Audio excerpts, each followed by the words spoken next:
Today, I have a mock IELTS test for you where I've added commentary. We're going to do part 1, 2, and 3, so a full test, and after each part, I will stop and tell you my thoughts. I've recruited a local friend, Mr. Ang, to help me, and we've done our best to recreate an IELTS test as authentically as possible. So, as always, if you find this video helpful, please give me a like. That will help my algorithm, and subscribe if you're interested in future videos. Let's start. So good afternoon. My name is Kevin. Can you tell me your first name, please? Anh, my first name, ANH. All right. Now, in this first part of the test, I'd like to ask you some questions about yourself, and we'll start with where you live. What is your hometown known for? My hometown is known for the Hong King Temple, which is like a temple to honor the first generation of leaders of Vietnam. So it has a huge holiday, which actually is in this month, and people from all over Vietnam are gonna visit my hometown for a big festival. And after every single 5 years, the government also have like the country declaration holiday for the Hong King Temple. Thank you. Do you like your hometown? Not so much. It's a kind of like quiet and small when I was young, and it just seemed like it has nothing going on. So yeah, not really like my hometown. I still love it there when it's quiet, when I want like some quiet and peaceful time. But other than that, no, I prefer a bigger town with more sceneries and more activities to do. Thank you. Let's talk about colors. What is your favorite color? Blue, I just love blue. My mood would instantly jump if I see blue sky. Um, if you see my closet, it's all blue, mostly blue, everything blue. Why? I don't know. I guess blue is the color that reminds me of the ocean, the sky. I love the ocean also. I can sit in front of the ocean for a long, long time, just sit there and watching the waves go by. So yeah, I think that's the main reason. I love sky, I love ocean. So I just love the color blue. Hmm? Are there any colors that you dislike? No, no, not really. I think every color has its own, um, I guess, beauty. Because, you can't have like life just like in one single color. You need like multiple colors to make life colorful. So What is the color of your room? white is a boring color, but uh, it makes the room look clean. So Let's talk about hobbies. Do you have any hobbies? I do. I love dancing. Not a very good dancer, but I love dancing.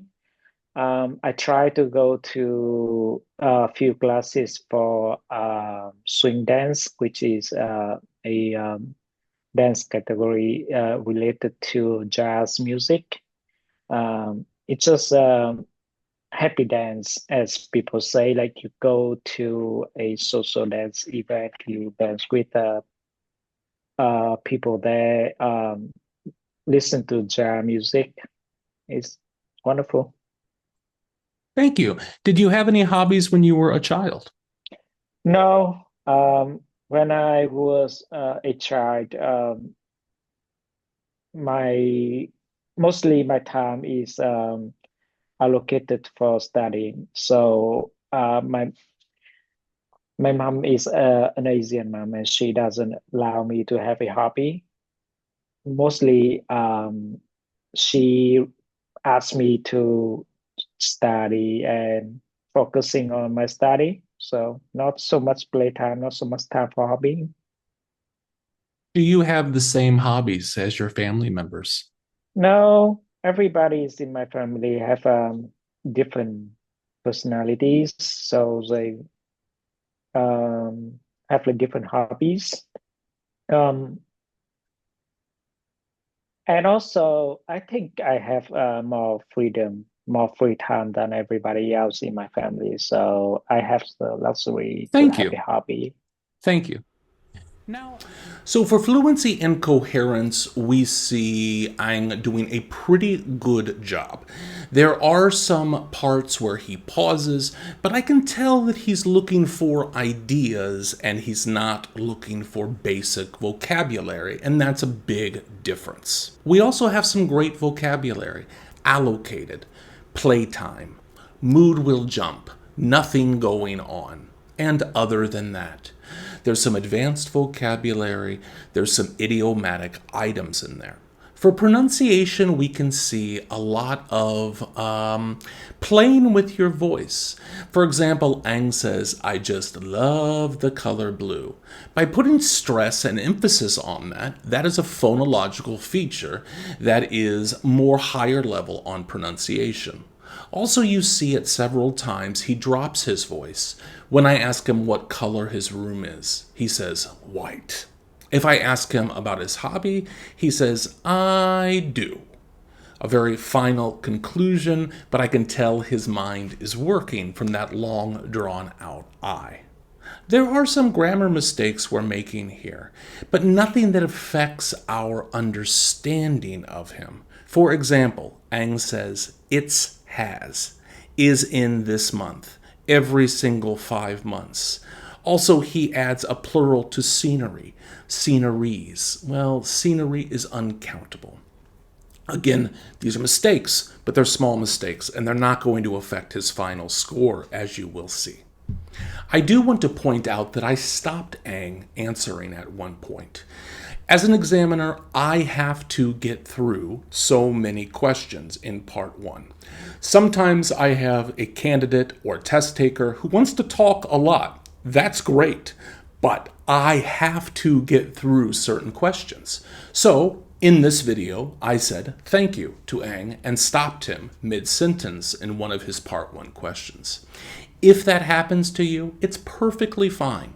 It does not affect your score at all. It does not mean that you have done something wrong.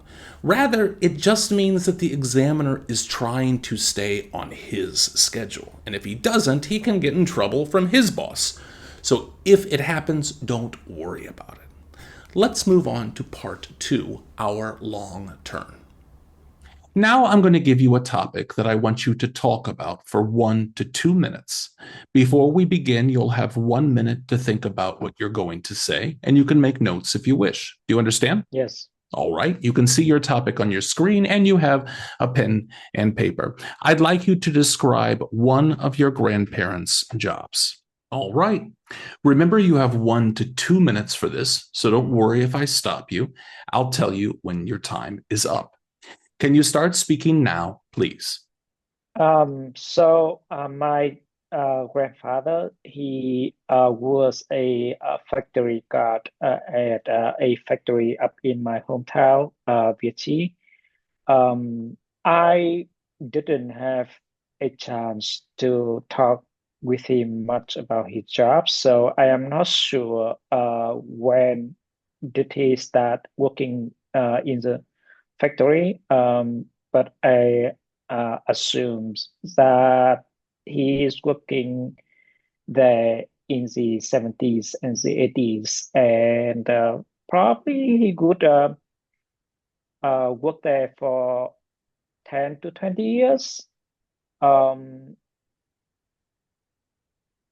I I think it's a necessary for uh, my family that my grandfather has a job there during the time Vietnam still at war or like after the war time. So the country is pretty much in shambles. And so having an income would help the family to provide to the family to help the children to be able to go to school Even though that my mom told me that she sometimes she still had to do a lot of side jobs to help herself to be able to afford um, books, clothes, and stuff for school.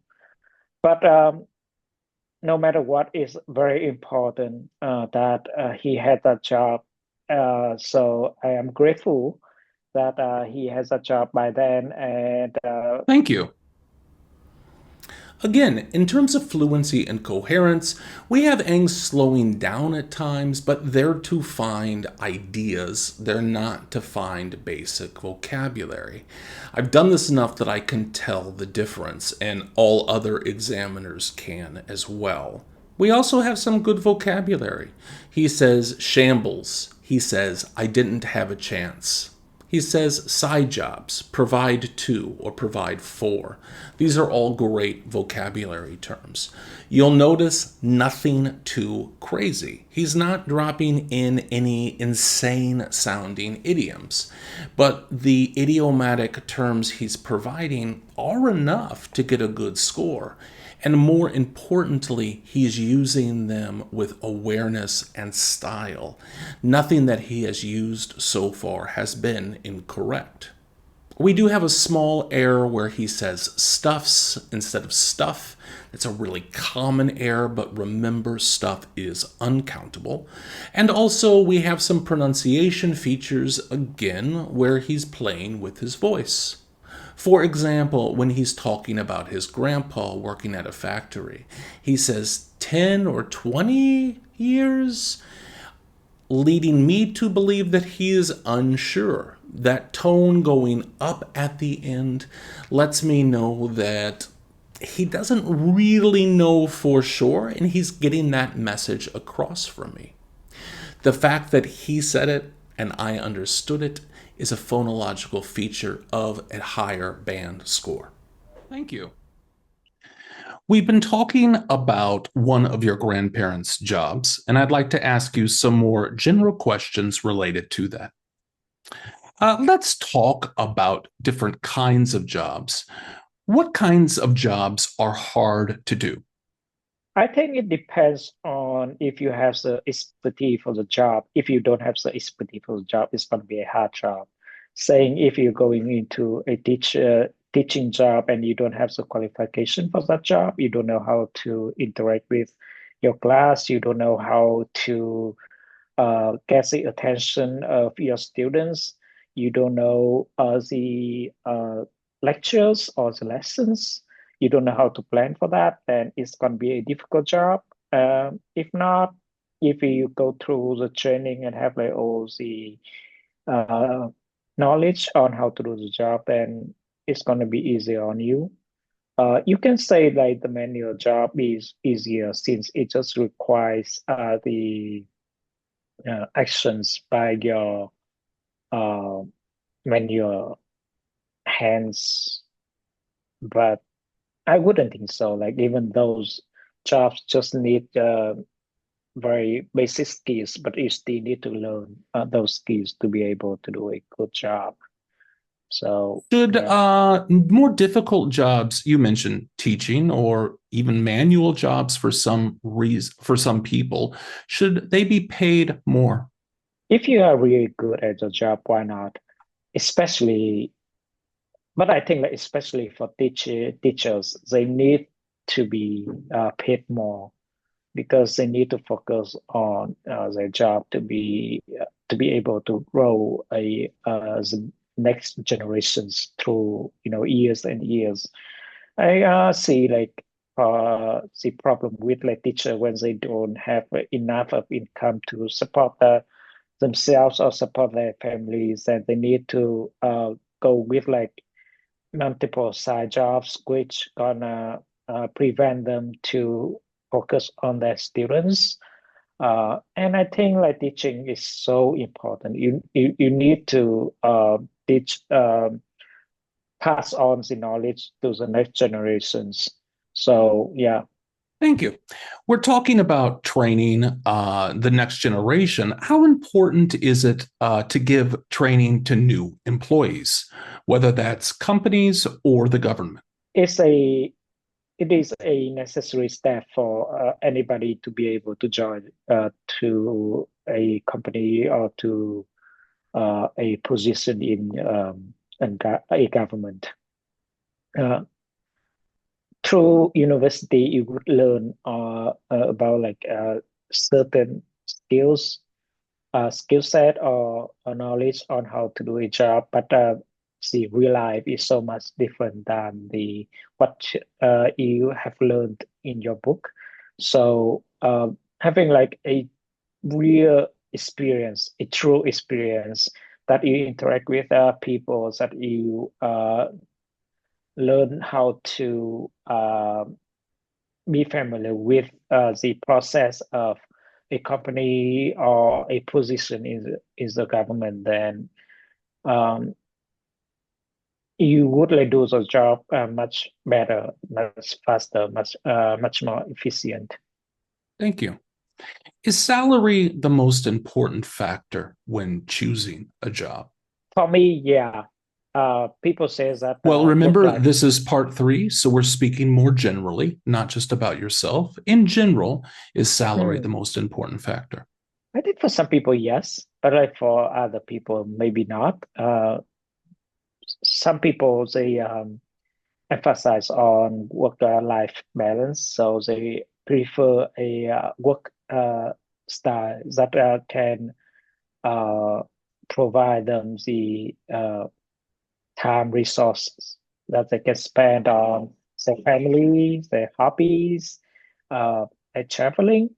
But like some people, they want to make like a good money. They want to make like uh, a sustainable amount of money. Thank you very much. uh, That's the end of the speaking test. I have really nothing to say for fluency and grammar on part three. But again, Ang is giving us some good vocabulary and good idiomatic terms. These are some things I heard. Expertise, familiar with the process, going through the training. These are phrasals, these are idiomatic terms, these are advanced vocabulary, and he's using them with style and effect to convey a precise meaning for me.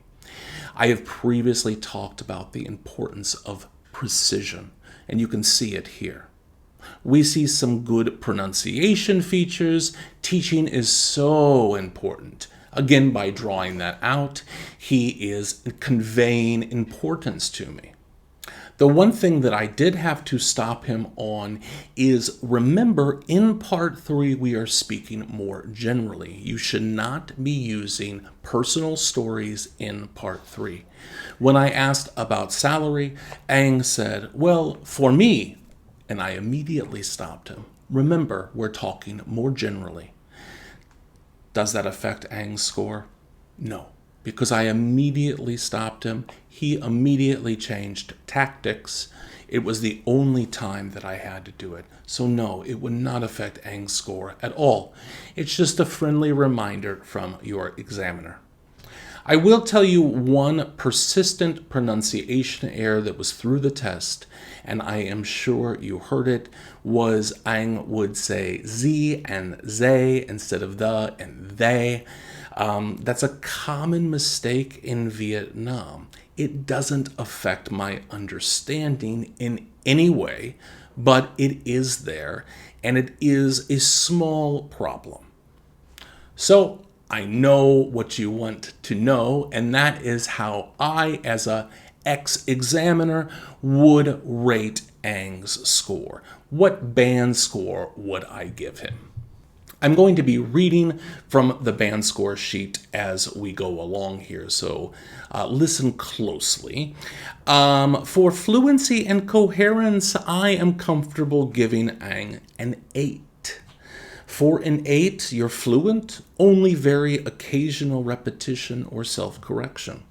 Hesitation may still happen, but it's used to find content, not words or grammar. And I really got that impression here. Also at an 8, topic development is coherent, appropriate, and relevant. There was really no time that Ang went off in his own direction. He responded directly to the questions I asked and developed those answers over the course of the test. For lexical resource, I'd also give Ang an 8. Wide resource, readily and flexibly used to discuss all topics and convey precise meaning. A skillful use of less common and idiomatic items despite occasional inaccuracies in word choice and collocation, so you're still able to make mistakes here. And finally, effective use of paraphrase as required. I really never got the impression that Ang was struggling to find language. It was pretty consistently even throughout.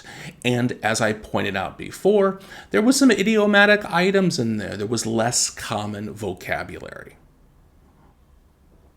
Honestly, I struggled with lexical resource because of that idiomatic items, and I think it is foreseeable that some examiners may give Ang a 7 for lexical resource, but it's not going to really affect his final score.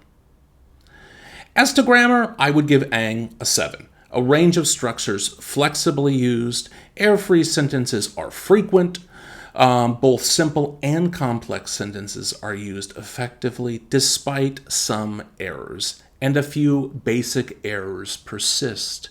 And those few basic errors are some subject-verb agreements that I heard, also some preposition errors that I heard. I didn't feel comfortable giving Ang an 8 for grammar because at a band 8, your errors must be non-systemic, meaning it is not the same error that you are repeating over and over and over. And I didn't feel that Ang was there. There were errors about subject-verb agreement, some preposition that I kept hearing over and over. And if you go back and review the test, I think you'll hear them too.